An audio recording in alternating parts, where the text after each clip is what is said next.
বন্ধুরা, আজকে আমি কই মাছ দিয়ে আলু দিয়ে ডাঁটা দিয়ে একটা তরকারি করে দেখাবো। তো প্রথমে কই মাছ নিয়েছি, ভালো করে ধুয়ে নিয়েছি। এর মধ্যে আমি দিয়ে দেবো ছোটো 1 চামচ মতন একটু হলুদ গুঁড়ো আর একটু নুন, এই 1/2 চামচ মতন একটু নুন দিয়ে ভালো করে কই মাছগুলোকে আমি মাখিয়ে নিচ্ছি।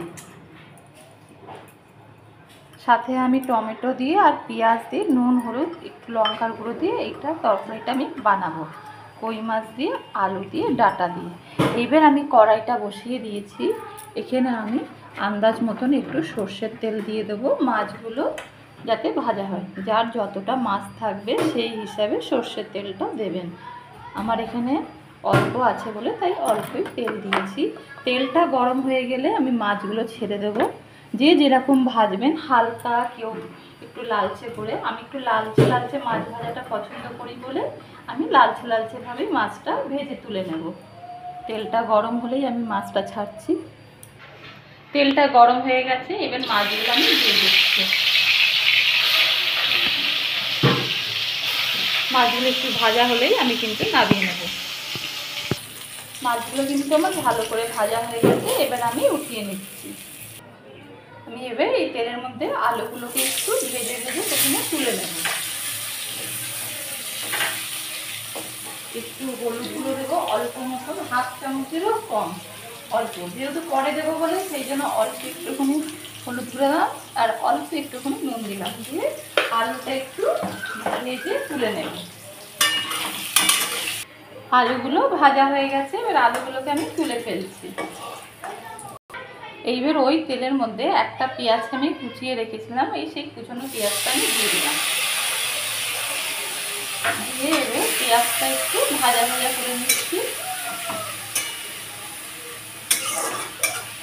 একটু লালচে লালচেভাবে ভেজে নেব। পেঁয়াজটাও আমার লালচে লালচেভাবে ভাজা হয়ে গেছে। এখানে আমি একটা টমেটো ভালো করে ধুয়ে কুচিয়ে নিয়েছি, এই টমেটোটাও এর মধ্যে আমি দিয়ে দিলাম। টমেটোটা দিয়ে এর উপর নাড়াচাড়া করবো যাতে টমেটোগুলো একদম গলে যায়। মশলাটা কিন্তু আমার ভালোভাবে কষে গেছে, দেখো টমেটোটাও গলে গেছে, পেঁয়াজটাও ভাজা ভাজা হয়ে গেছে। এইবার আমি এর মধ্যে ডাঁটাগুলো দিয়ে দিচ্ছি আর এই ভাজা আলুগুলো আমি এর মধ্যে দিয়ে দিচ্ছি।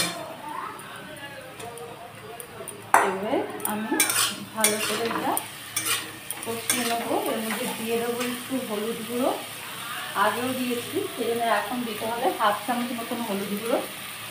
নুনটা আগেও দিয়েছি সেজন্য একটু আন্দাজ মতন নুন দিতে হবে, 1/2 চামচ মতন নুন দিলাম।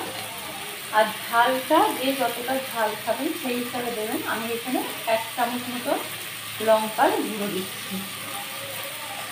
দিয়ে এই যে ভালো করে আলু ডাঁটাটা দিয়ে আমি কষিয়ে নেব,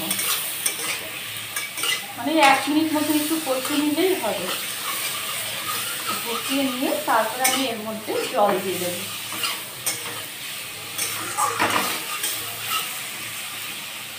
অল্প একটু আমি জল দিলাম, মশলাটা যাতে ভরে না যায় সেজন্য জলটা দিয়ে আমি কষাচ্ছি। ভালো করে কষে গেছে, এইবার আমি এর মধ্যে জলটা দিয়ে দিচ্ছি।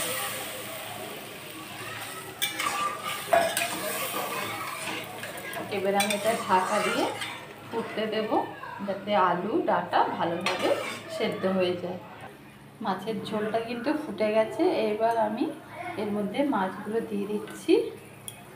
দিয়ে কিছুক্ষণ ঢেকে রাখবো, রেখে তারপর একটু মাখা মাখা হলেই নামিয়ে নেব। মাছটা কিন্তু আমার একদম হয়ে গেছে, দেখুন মাখা মাখা টাইপের। আপনারা যদি ঝোল রাখতে চান তো রাখবেন, আমি একটু মাখা মাখা টাইপের রেখেছি। এবার আমি এটাকে নামিয়ে ফেলছি। দেখুন তাহলে আমার কিন্তু কই মাছ দিয়ে ডাঁটা দিয়ে আলু দিয়ে তরকারি কিন্তু একদম হয়ে গেছে। যদি আমার রেসিপিটি আপনাদের পছন্দ হয়ে থাকে তাহলে অবশ্যই লাইক আর সাবস্ক্রাইব করতে কিন্তু ভুলবেন না। তাহলে আজকে এই পর্যন্তই।